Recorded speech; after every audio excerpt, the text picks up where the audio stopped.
I think we'll need to close the poll, and then hopefully you can see my screen now. Is that being shared out? Okay, perfect. So Sarah gave me a nice little introduction, so thanks for that. As she mentioned, I am the director of paid search at Blast, and I've been doing this for over a decade, and I really, really enjoy doing paid search. I think it's a really great blend of sort of art and science, left and right side of the brain, because we have the very analytical side where we're doing attribution and statistical significance and working a lot with data, but there's also a very creative side to it where we're looking at messaging and ad copy and just taking a really holistic approach to the account. So I think it's just a really great opportunity to really be able to participate in both of those. As we get started, actually I guess we want to start off with another poll real quick just to find out how long you've been managing accounts. Has it so I think Sarah's going to launch that. So whether we're looking for 5 or more years, 1 to 5 years, less than a year, or none, you're just getting started in it. All right, great. We have those results coming in. It looks like more than a third actually have more than 5 years experience. That's really cool. Like, this has been around for a little bit. Sorry, I'm not able to forward on my screen here. So, and then we've got about a fourth are 1 to 5 years, and then another fourth are less than a year, and just over 10% are brand new to this. So welcome if you're just getting started with paid search. Good to have you here and excited to go over some segmentation tips. So let's go ahead and close out the poll. Thanks for participating in that. So we're going to be talking about basically using segmentation magic is what I'm calling this. And the idea here is that, as you really are involved in paid search, as you get better at any skill, you start to really be able to increase what you're able to do with it. And I love that with paid search, we're able to see results right away, and to just, as you adjust settings and learn how to get better at strategies, you're able to build your revenue and lower costs and just accomplish exactly what your goals are. You're kind of commanding the elements of commerce, which is a really great place to be, and you kind of transcend just general competency of I'm a competent paid search marketer to this level of I'm a freaking wizard, revenue and conversion volume, and you're able to do all this great stuff with it. And so that's just kind of where the wizard or magic analogy comes from. So there's basically 3 things we want to compare. So we're going to be looking at kind of the qualities of a wizard, and this is not advancing on my slides. I don't know why. I'm going to just quickly exit out of this and then jump back in. But so basically the first thing is that a wizard is kind of knows everything. And so we want to have a deep knowledge of your accounts, exactly what's going on at any given time. Let's see, yay, now it's showing up. I think there's something when we run a poll that it's restarting this. Then in addition to omniscience, a wizard is able to expertly solve problems, just okay, fix it right away. And that's something we can do within an account once we know how to use different settings and we know how to use segmentation. And then to swiftly achieve extraordinary results, one of the great things about paid search is it doesn't take a long time to start seeing changes. And it's going to depend on what you change, but especially if you're looking at some pre-click changes that you make, so you make changes to your copy or your keywords, you can start seeing changes as recently as the next day, so you can find out what's working and what's not really, really fast. So it's an exciting way to just be able to kind of quickly save the day. So to kind of get started in this, I want to share a quick story that Malcolm Gladwell tells of someone named Howard Moskowitz, and he's a market researcher and psychophysicist, and he is in the business of measuring things. And in the 1970s, Howard was asked to find to measure and find the perfect level of sweetness to create the perfect Pepsi. Now, how many of you, if you're familiar with the story, you can go ahead and just raise your hand if you've heard the story before. It is something that Malcolm Gladwell has shared, I believe, from the TED Talk stage, and so it's familiar to some people. But Howard is running he was running taste tests and analyzing the data, trying to find just a kind of a clean bell curve to get just the ideal level of sweetness. But what was happening is he was finding that there was no obvious pattern at all. Instead, he was seeing various sweetness clusters, but not anything that points to the perfect number. And this kind of led to an aha or eureka moment, where he realized that what he said is there is no perfect Pepsi, only perfect Pepsis. And this kind of was used to introduce the concept that there's no one size fits all model to really address what everyone's preferences or consumer behavior, because everyone does have different tastes. What works for someone is not going to work for someone else. So it really challenges that idea, and it really welcomes the advance of breaking things out by segments. And I think we've seen this a lot in the consumer or retail space, where instead of just spaghetti sauce, there's chunky and there's mild, and just all sorts of different ways to approach the segment, and so someone can opt into that particular segment. And it's really just pioneered the way that segmentation is approached. In this presentation, this webinar we're going to be doing, we'll use segment to mean both the noun and the verb. So verb being to segment, to slice and dice into meaningful and actionable groups, and then the noun as a meaningful, actionable market or data set. So we're talking about magical segments being both meaningful and actionable. And the one caution is that, just as when we've seen examples of people getting too deep into magic and getting themselves in trouble. And while this isn't magic, this is data, but we need to be very careful about it, and because it is a powerful tool, and it can get overwhelming or confusing. We need to not be fooled by randomness, and it's very easy to be fooled by randomness. There's an entire book about it by Nassim Taleb, just about how easy it is to get thrown off by looking at data and maybe confusing correlation with causation. So we'll get into a few examples of that, just so you can kind of understand how this relates specifically to your AdWords accounts that you're managing. So we want to make sure that what we're looking at, that our data is meaningful. So meaningful segmentation will teach us about our audience or about our account. And meaningful segments, if we're looking at market segments, our audience, they have similar wants, needs, and demand characteristics. When we're looking at meaningful data segments, what we'd see in the account, how things are performing, our metrics, they're going to have similar behavior or settings requirements, and that's how we're going to want to basically divide and optimize the account. So I have here an example of some account performance, and a lot of times we'll see that Paretos Principle works very well in AdWords accounts, where you'll have the top maybe the top few campaigns are responsible for most of the results you're getting, and then the bottom campaigns, we'll have a lot of campaigns maybe aren't doing as well. And so this is actual data for account divided out based on the cost per lead and the amount of leads. And so we can see that play out very well here, that we've got a few different segments that are driving most of the performance, and then as we go down, we not only have fewer and fewer leads being produced, but they're at a much more expensive cost per lead. So if we wanted to start optimizing this, we could probably make the case for, look, we've got sections that are doing really well, sections that aren't, so let's go ahead and do more of what's working and less of what's not.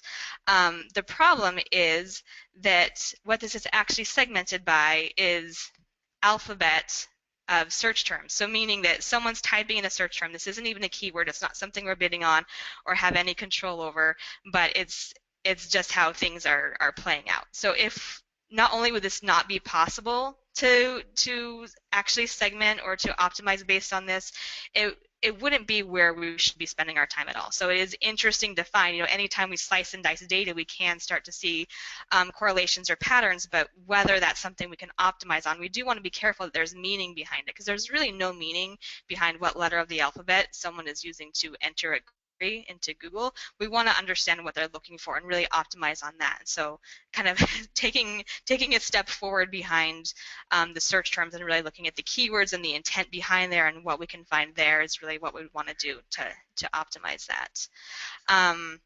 How to day part according to the internet. A lot of times if you're reading articles or blogs online, you may see people who are saying, okay, well, you need to be sure to day part. And as you start to look at that, you can, just like the example I showed you before, there will be times of the day where you have more and, more conversions and better costs per lead or acquisition, and you'll have times of day that have less. But again, you want to be cautious about, making sure, does this really make sense? Are you going to be optimizing because it's telling a story and you're learning something, or you're just picking arbitrary numbers to then optimize? And I don't want to have this be confused when I've presented this slide before and people walked away from it thinking I was saying, hey, make sure to day part, just look at the hour of the day and then start to do bid adjustments on that. And that is not the point of this. Day parting can be valuable, but you do want to make sure you understand what you're seeing, and it's not just a random collection of numbers and you're saying, let's bid up 60% at 5 a.m. and bid down 20% at 6 a.m. Like, we want to just be consistent in how we're approaching things and do it strategically. So when actionable segmentation allows us to make improvements to the account based on what we've learned. And for the most part, AdWords is really great about letting us do that, to learn about what's happening in the account and then take action on it. Unfortunately, we can't take action on tablets yet. So we can see that they're doing better or worse or different than desktop and mobile. We don't have the option of making any sort of bid adjustments to that. But for the most part, most of the things that we do have in the data that we're looking at in AdWords does give us that opportunity to optimize based on the segmentation that we see. Another area where segmentation, I think, is kind of a fan favorite that people like to look at is geo targeting or geolocation. I think people just like the idea of knowing, where's my customer and I want to target them there.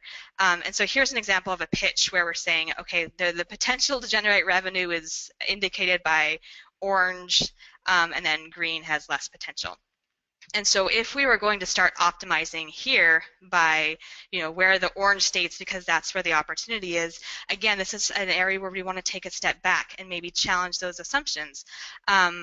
Looking at this new map, this is a map of the distribution of U.S. population by state. And so you'll see the darker blue is more U.S. population. And so if you can see the comparison there between the two, the darker states in each map are really correspond with each other very, very well. So, anytime we're seeing, opportunities for something and it's listing California, Texas, New York, and Florida, that's a good indication that we're just looking at a population data distribution rather than an area of true unique opportunity for a specific market. And it's always going to be better to take action on what's working within the market rather than where people live, because there's still going to be a lot of competition there. So it's just something to keep in mind, because a lot of times clients and customers do want to look at population data, and so when you do sort or segment that way, just be very cautious that what you're looking at is a true opportunity rather than population density. So there's a lot that we can do with meaningful and actionable segments, and we'll be talking about how to segment and analyze data from within the AdWords interface, how we can use that to then implement and take action on it, and then how we can use both of those by taking action to optimize performance over time. And this basically funnels down to, learning about our account, learning, and then acting. Doing is growth, and so that's how we're going to get growth, by understanding what's happening and then taking action on it. So first we're going to jump into analysis, or what we can learn from the data. And segmentation really will help us tell the whole story. So here I have a little screenshot of just a page within the interface where we find we're looking at a location extension that says it has 9 converted clicks, which is great.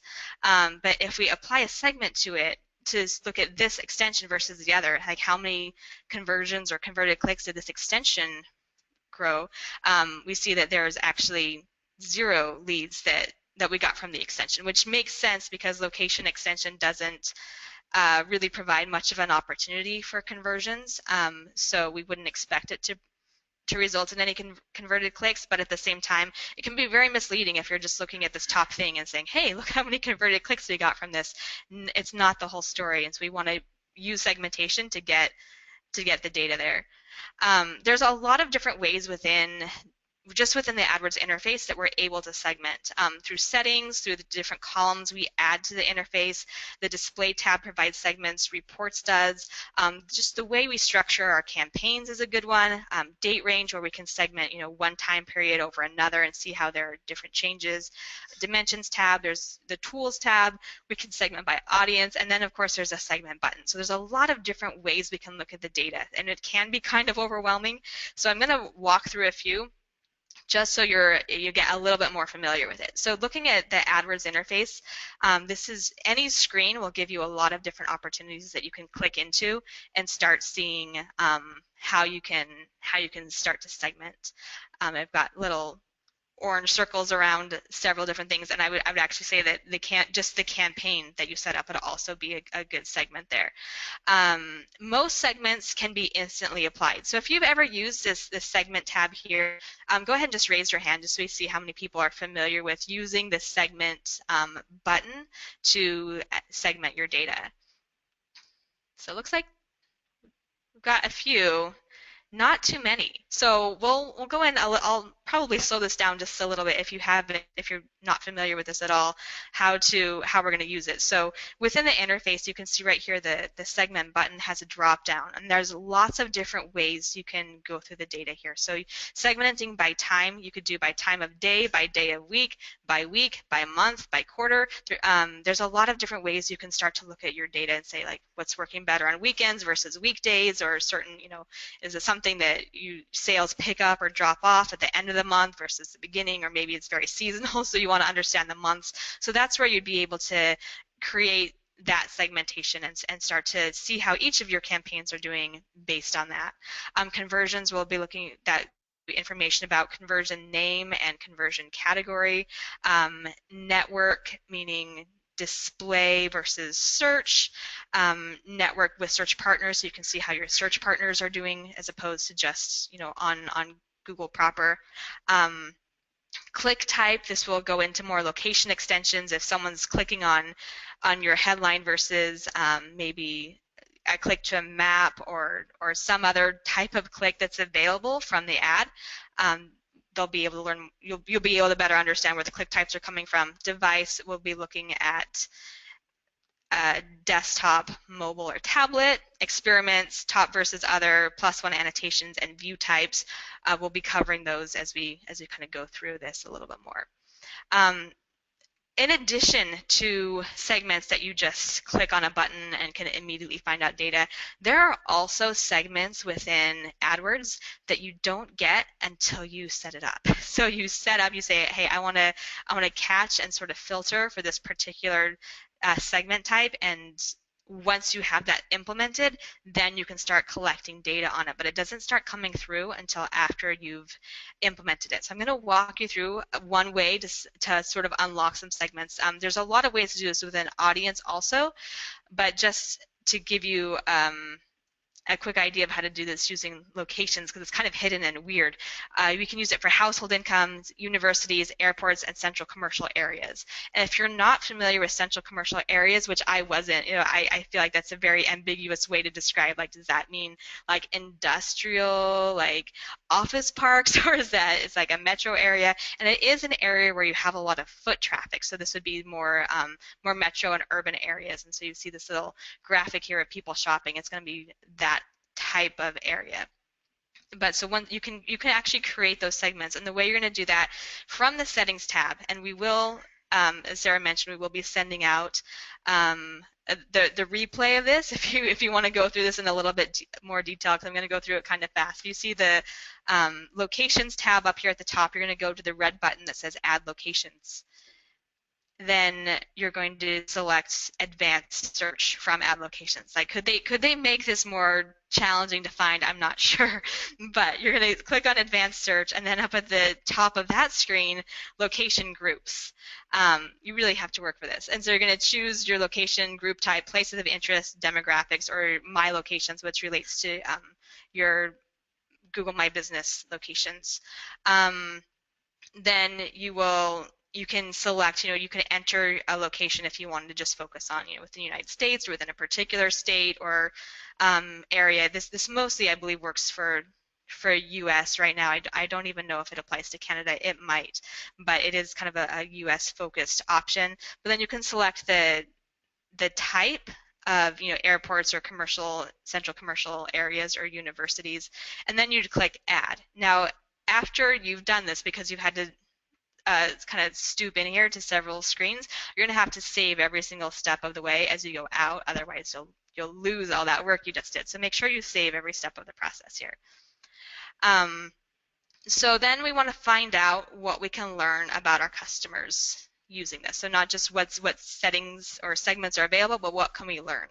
And I think that this is kind of such an amazing feature of AdWords, is that we can actually learn who's searching for us and better understand our customers. So using dimensions search terms tells us the exact terms that people are typing in, and there's search terms can be seen from within any campaign and ad group. The reason I like to use dimensions is it aggregates everything.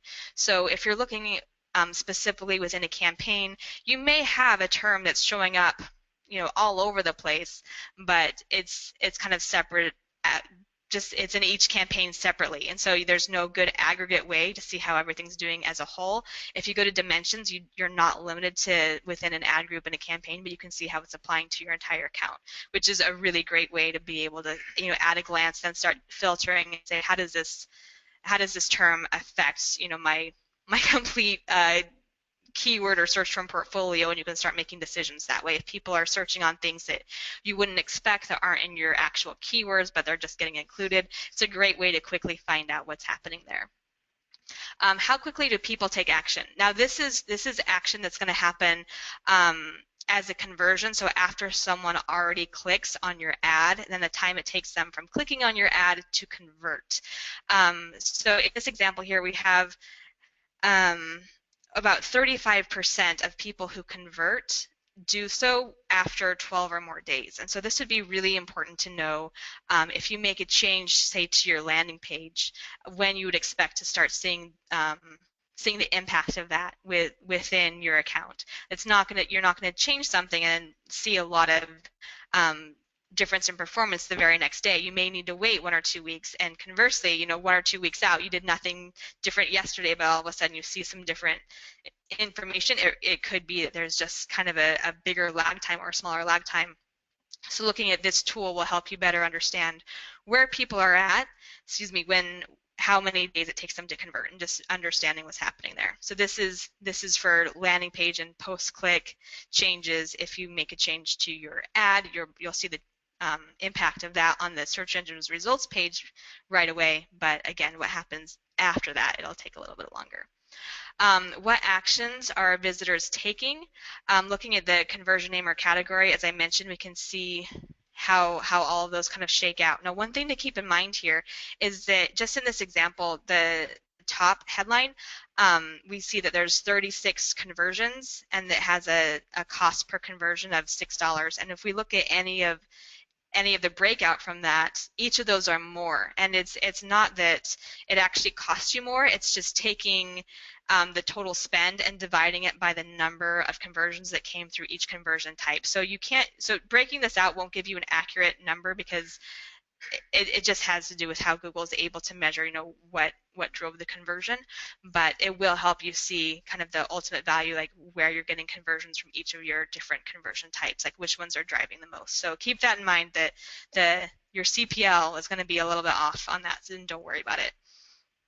What action are visitors taking? I mentioned before that we have the click type segment, which will show us how many people clicked on the headline compared to a site link or a mobile click to call or get directions or get location details. A lot of these, especially the last three, are not able to drive converted clicks just because of how conversions are set up. But if this is something that's valuable to your company or your clients to be able to see, what's happening with their ad spend, this is definitely a nice value add to say, well, it's own conversions, but 189 people clicked to get directions and are interested in arriving at your business or getting location details, or doing a mobile click to call, which isn't the call isn't, the call duration is not tracked, but they're still contacting your company. So that can be a really good thing to be able to report on when you are paying for the click to drive somewhere that's not on your page and it's not converting, but it still provides value to your client or company. Another way to provide more insight here is with dimensions, call details. This is an example we have for a client who was not counting, the calls were counting as conversions for them, and we kind of had this conversation that, if someone's calling your company and having a 40-minute phone call, that might be something that would make sense to kind of convert and measure that along with the other ways that you're tracking conversions. So you can see the total duration by going into dimensions there. And then view type, Google recently added YouTube, fully rolled it into the AdWords interface. Previously it had been on a different screen, but now all the cost data and all the different data types are available within the AdWords interface, which is really exciting. So you can see how many people are watching your ads, how many are from in-display versus in-stream, just giving you that true view information right within the same interface, which is pretty cool. And then we also have who we are reaching within the display tab demographics. Now I want to caution you on this. This is not a great way to learn about your target audience, because these are people who are seeing and potentially clicking on your ads, but not people who are searching you out, and this doesn't relate back to conversions. So this has to do with more like general audiences. People are it's going to skew younger. It's going to there are just some basic data that we can collect here, but it's not going to be very informative. I wouldn't plan any sort of persona or avatar strategy around what you're seeing from demographics, but it will just kind of let you know kind of who's looking at what's happening, who's looking at your ads. So finding out what can we learn kind of about ourselves and how things are working, using segmentation. So one question, are we consistent in our application of settings? As we add new campaigns, it can be, if we're setting campaigns up to all reflect a certain structure, we want to make sure that structure is consistently applied. So, are we opted in here to the negative keyword shared list, or are we using the same bid strategy type? And if not, is there a reason for that? Is this something strategic, or was there an error? Was it just someone just forget to do that or not think about it yet? So this will kind of tell you at a glance really quickly how you can, where you're at and what might need to be changed based on your strategic roadmap, where you want to be. What's impacting our performance? Looking at dimensions top movers. This isn't my favorite tool to use, but it will tell you really quickly, kind of like if you're seeing some changes, over a couple weeks, like what drove the top changes, and so you can jump into dimensions top movers and better understand that. And then does SERP location matter? And I think this is $1 million question right now, since it was just released that Google is getting rid of the ads on, like the right rail ads, they're called, the ads on the right side of the page. Those are they're ruling out, just eliminating those entirely, and then moving. Previously they had only had 3 ads on the top of the results page, and now they're moving to 4, which has a lot of implications for SEO as the organic listings are getting pushed further down the page. It also has implications for paid search. So if you're wanting to understand, how this affects your clients or your business, this is going to be the segment you're going to want to be looking at right now and really focusing on. We can see how the top of page performs compared to other, and so you can start to look at not only click-through rate data and pre-click performance, but also your post-click, and how if someone does the real estate, the location on the SERP affect the performance when someone actually gets to your site.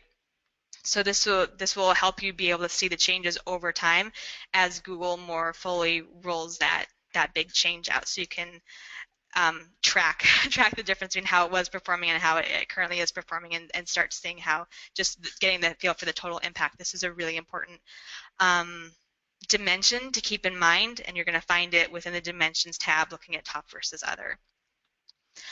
Is PPC cannibalizing organic? This is a favorite question of a lot of clients.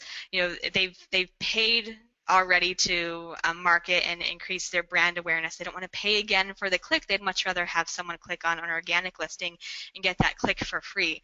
But how viable is that? If someone's not clicking on paid, is it because they're clicking on organic or they're clicking on a competitor? And so using dimensions, paid and organic, will help you better, more fully understand that story of, is there a brand lift of having them both together, and what is the cost? How much is the ad only getting versus organic only? And so being able to kind of put together just a better understand the landscape. You'll have to have your AdWords account synced with your Google Console, formerly Webmaster Tools, to be able to get all the data that you need. But then once you do that, then you can refer to this and get a better understanding of the impact of PPC. Particularly, I think for brand this really comes into play, but really for anywhere in your account, if cannibalization is something that you need to be worried about, or if you're paying for clicks that you would get anyway.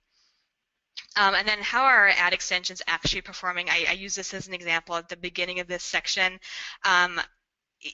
Even still, when I'm tired, I will sometimes forget that if I see how something performs, I actually have to dig in one level deeper to see the true performance of that, which is frustrating. That I feel like it is just kind of misleading to see, here we see 94 converted clicks from the site link. Oh, it was only 8 clicks, converted clicks from the site link. It's just, it's not accurate. You have to know what you're doing to be able to just dig in, click, segment this for this extension versus other to actually see how that's performing.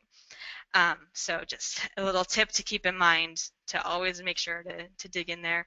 How our experiments are doing, you can use a segment experiment, and you can find out how your experiments are doing without clicking on segment. But the nice thing is that when you're using the segment from that little segments button that I showed you earlier, you can see down here at the bottom we have some little arrows that Google provides to let us know, like, how significant is this change? Is it a significant or insignificant change based on just their quick analysis of it? It's available right from there without requiring any additional work, so we can see, like, at a glance the significance of it. And then how is anything doing? This is kind of the wild card. Using dimensions labels. I love being able to use labels because you can just apply a label to whatever you want, whether it's a campaign or an ad or something else. And then you can start to, again, roll up or aggregate your data and see how everything's doing really quickly without having to do additional filters based on, keywords or naming conventions. Without this, you have to name everything a certain way and then have to do a filter, and then you can just really quickly apply labels to anything you want and see how it does against everything else. And so it's a great way to just, again, be able to better understand what's happening in your account. So implementation, how do we use what we learned to take action? So we can know all this data, but how do we start acting on it? So one thing we can do to find out how do keywords perform against specific ads, we can look at the segment, keyword, and placement, which I think this is really an overlooked, even as a question, because when we're looking at the quality score for our keywords, we're saying how well does the keyword relate to the ad? Well, if there's a bunch of different ads and they don't all contain the keyword, how do we, how does that judgment even made? Looking at the segment, keyword versus placement will show us how one ad performs with certain keywords, and that can tell us basically if we need to break something out, create new ads with just particular keywords that are working well, as opposed to those that are more general and there's no real impact there. So something we can try is, or that I would recommend that you do, would be to adjust network targeting by performance. So this is a question, how do campaigns perform across networks? So segmenting by network. So we're looking at branded terms, and here's an example where Google Search and Google Display Network are both being run. I think most people have started to move away from running Search and Display Network within the same campaign, but if, for instance, you still were, because brand is brand, the total cost per converted click is $20, but when we look at the actual performance, Google on the search network, it performs at a $60 CPL, and display network is 163, which is a very significant increase. It's not doing nearly as well. So it may still make sense to be running branded ads on the display network, but in that case, you'd want to break those out, probably have your own campaign, and then be able to better control budget and performance so you are looking at it. Because when it just rolls up and it's part of a blended CPL of $20, it doesn't stand out as being something you'd really want to change, where there's probably a lot of opportunities to improve that. So the way that you tighten that is you'd make this just a search network only, and save, and then you create a different campaign. Also, adjusting bidding for the mobile moment. In 2015, Google said that they released data that they're getting more conversions from, they're getting more searches on mobile devices than they are on desktop. It has surpassed that. So it could be that the way things were performing a few years ago in your campaign, now it's a bit of a different story. So we see this example here of mobile devices with full browsers. The conversion rate has improved by over 500%. So this is something where we'd probably want to revisit it and say, okay, well, maybe people didn't used to be quite as comfortable using their smartphones to take action or to complete a form. Now they are, and so let's revisit how we're adjusting the bids on that. So if it's time to change mobile bids, you can just jump in to looking at the segment of device, or you can go into settings and get into device, and then we're over here on the left where it says bid adjustment. You're going to click on that, and you can decrease or increase in order to just change how that's set up. Also, Google has changed the way it's doing location targeting lately. So just especially within the last year, there have been a lot of changes, and they're getting a little bit more willing to serve to a much larger audience than maybe you had intended. So this can be a little bit confusing because of within dimensions, there's some different views you can use. Looking at geographic will show you what countries it's matching against. So if we're specifically targeting these countries, it shows what the different metrics as they're performing against each of those countries are specifically targeting. So it is going to perfectly align with where we're targeting. But looking at user locations will show the actual location where it came from, and you can see here in this example that there's a lot of countries that we didn't intend to target. You've got Russia, Mexico, Brazil, Greece, India, and it goes on with countries that we didn't mean to be in. So what's happening there? So we had previously, I think, a lot of times setting up your location options for targeting people in, searching for, or who show interest in my targeted location was an acceptable way to sort of approach this, just because it was pretty accurate and pretty relevant. Whereas the less relevant it gets, the more broad Google goes. You could set it to just people in my targeted location is a nice option. Another option, if you choose to do it, would be to do in searching for who show interest in, and just exclude, like manually exclude everywhere that you don't want to show up for. So that's another way to approach it. There's a lot of options, and this kind of falls under segmentation as well, to change location targeting. So you can target specific zip codes, you can target Nielsen demographic data, you can target the entire world, you could exclude the world, the red being exclusions and the images of the purple are where you're targeting. Here we have half the United States, here we have one city with I think a 10-mile radius around it, zip codes, and then just down to a single city. So it's a very powerful way to do segmentation. And then you can also, when there's a reason, adjust bids around the different areas that you're trying to target. So in this case, we had a client who was running some actual commercials in certain areas, and so we wanted to make sure that they were showing up sort of top of mind and increasing those bids. So we set the bid adjustment for that because there was a good reason to do the location bid adjustment there. Also, location extensions. This is a great way to kind of see like where are people coming from. you know, in this a brick and mortar location. And so like as people are closer to an actual location, they're much more likely to convert with a lower cost per click. We've got a higher conversion rate.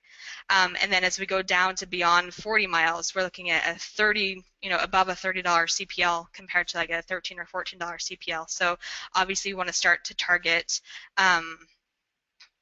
you know, the closer people are, the more important it is that we get in front of them. And so this is something, as I mentioned earlier, you can actually do by targeting a distance around your Google My Business locations, and it's really easy. You don't have to select each one. You can just say, you know, anywhere I have a business, I want to, you know, within 5 miles, I want to show up and increase the bid that way. So it's a great way to be able to do that with your location groups, and then, like I said, adding that radius around each location. It makes it really fast.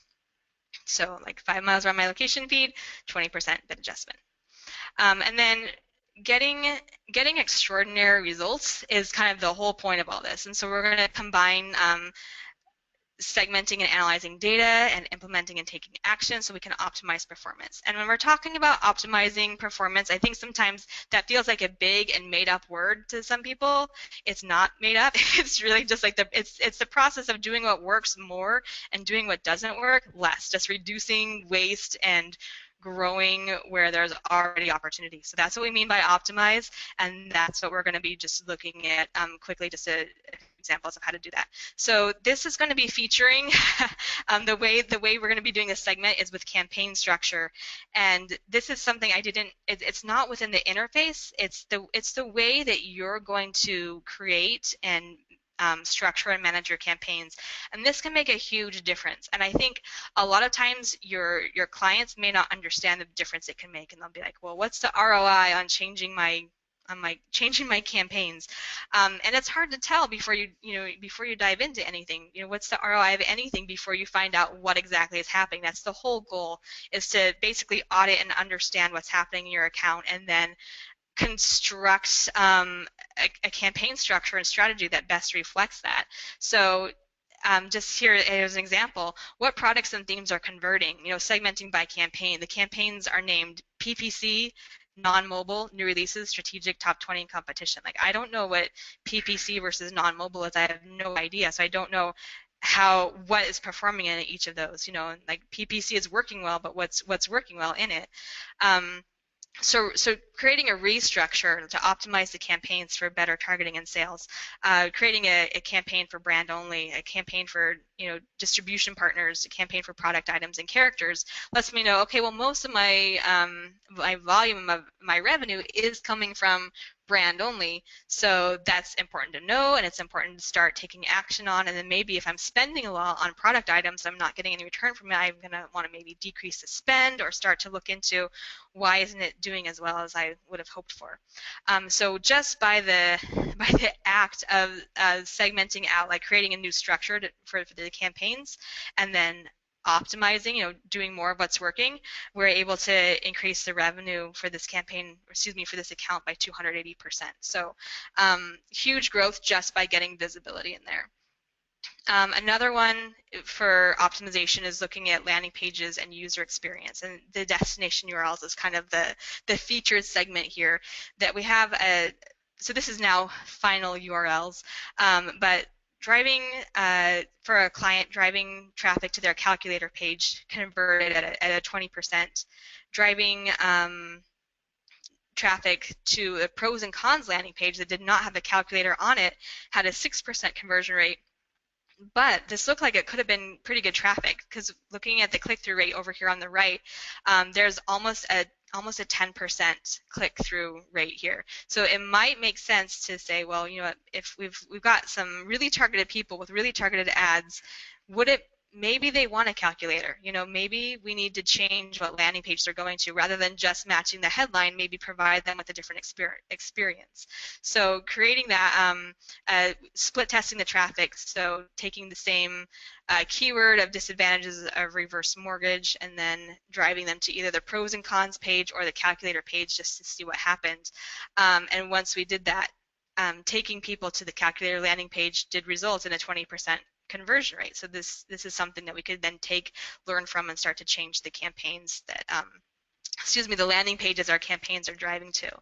And I think that this other one is a little bit more in depth. It's taking it's basically how you can use labels to look at to better understand your ad copy, because we were looking at, well, should we have do we want to have the brand in the headline or the city in the headline? And really, there is no perfect headline, right? Just like we were talking about at the beginning, there's only perfect headlines. So people who are specifically looking for brand terms, we'd want to include the brand in the headline, and people who are specifically typing in the city want to include that. And the kind of backstory to even why this was a question was because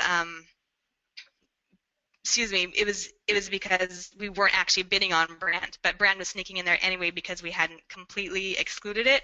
So we did build out a separate campaign and ad group just for brand, and then we were able to get the results there that city performs better when that's what people are looking for, and we actually got almost no traffic from the brand, like no performance, but brand did very well when we did that. And so just by breaking out the different specific, city type of queries versus brand queries, and having an ad that matched that, we were able to increase the conversion rate and the click-through rate.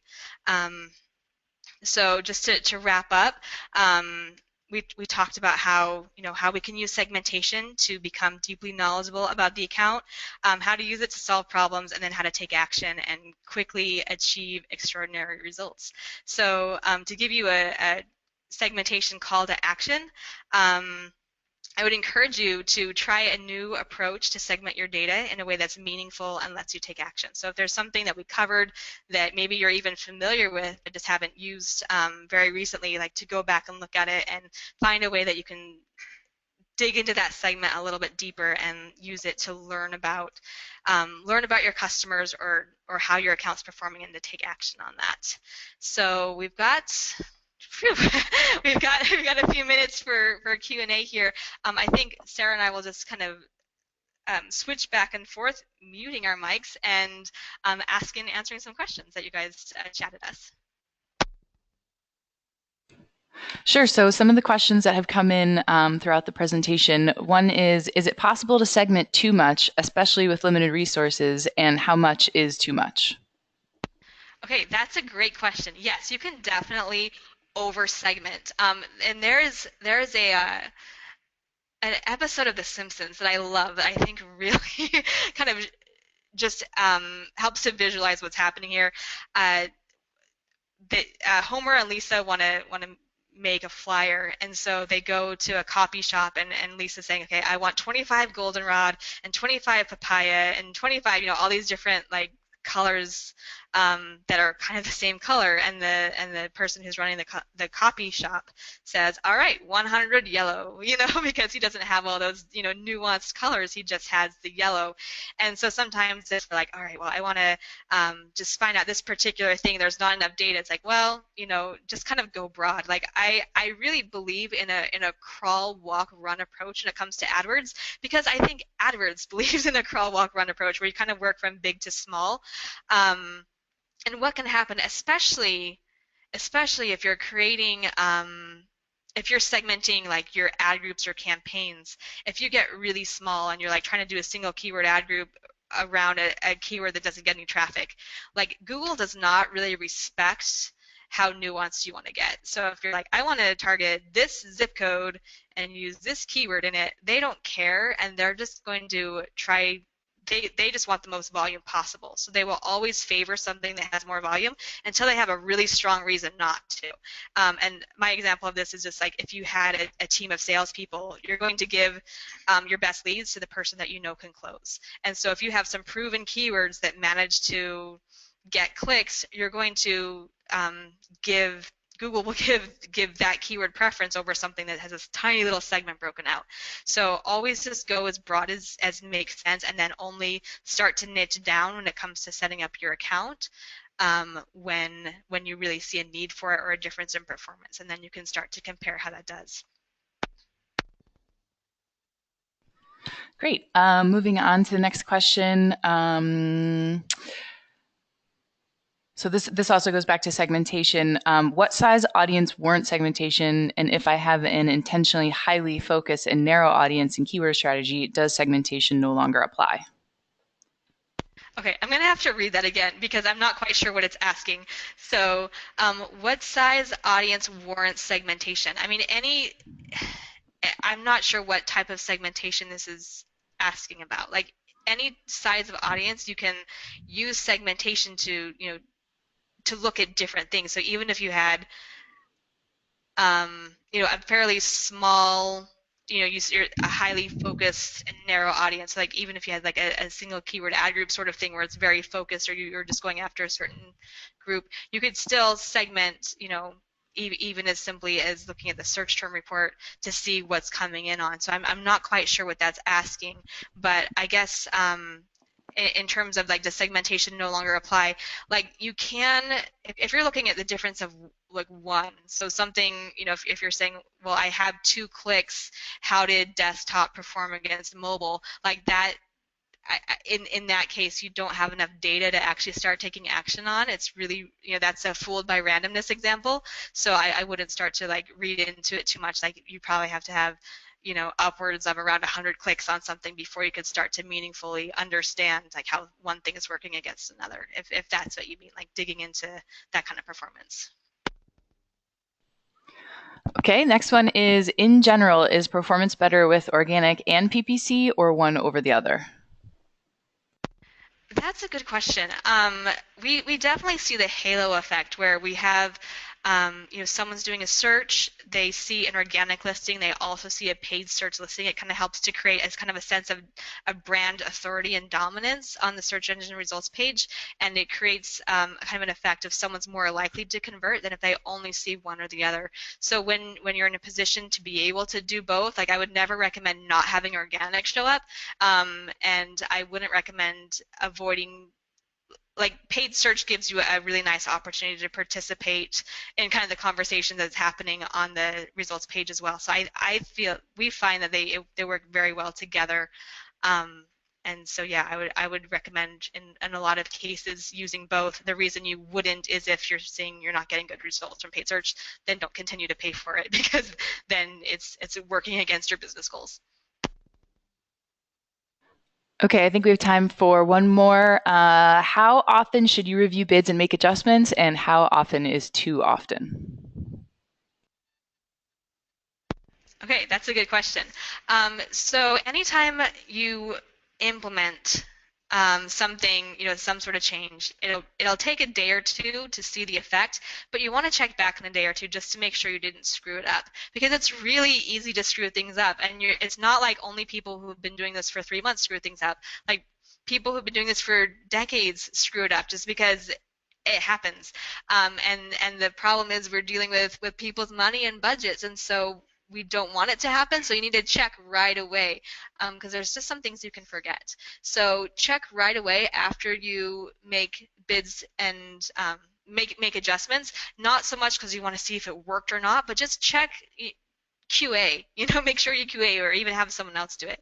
But then if you're trying to review adjustments to see the performance, it's going to depend on just again how much traffic volume you're getting in the first place. If it's something where you only are getting a few clicks a week, then it may take a little while to start to see, it may take several weeks to start to see a change, like a meaningful change in any sort of click-through rate. But if you have a lot of volume, like I've seen people who are able to get enough data that is statistically valid that they can within a day be able to say, all right, well this ad copy won, this one beat the other one.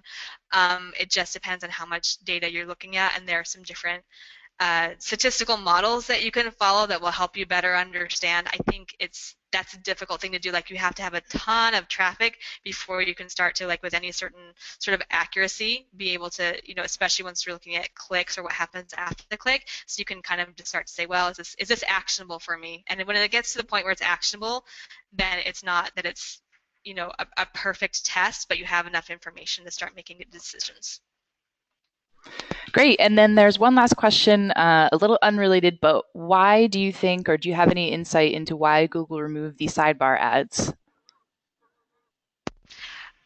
The only reason that I think Google does anything is because it makes more money for them. So, I mean, Google, even the goal of being able to provide users with a good experience makes them more money because if people have a bad experience, they'll go elsewhere because people do have options. So this has to be something that either, I mean, we don't have time to start a conversation about native advertising, but the truth of it is that good paid search ads look, they are native advertising. They're native to the platform of a search engine's results page, and the organic listings all look the same way. So when you have an ad on the side, people who are like, I don't click ads, are less likely to click those. We know just from looking at how our client data looks that the ads on the top get a lot better click-through rate than the ads on the side does. So it could be, it could have to do with just ads and their potential to make money. It could have to do with, a variety of factors, but I do think that this is definitely in Google's best interest. And, we'll see how it does for the people who are actually um, participating in those auctions, seeing how it does for them. But I'm sure that for Google, they would say that it's a better user experience for their customers to be able to find the information that they want just on the same page. Honestly, a lot of times people don't realize that they're clicking on ads in the first place. So if they're right there on in the same, you know, main column as everything else, then it's a little bit easier for them to click an ad without realizing that they're clicking an ad. Great. I think that's it. That brings us to 12 o'clock. So I want to thank everybody for joining and also mention again that we'll be sending out the presentation in a follow-up email. If you have any follow-up questions for Amy, you can reach her on Twitter at AmyPPC. And thanks again for joining. And we'll be sending out also some other webinars we have coming up. So stay tuned for that. All right, thank you.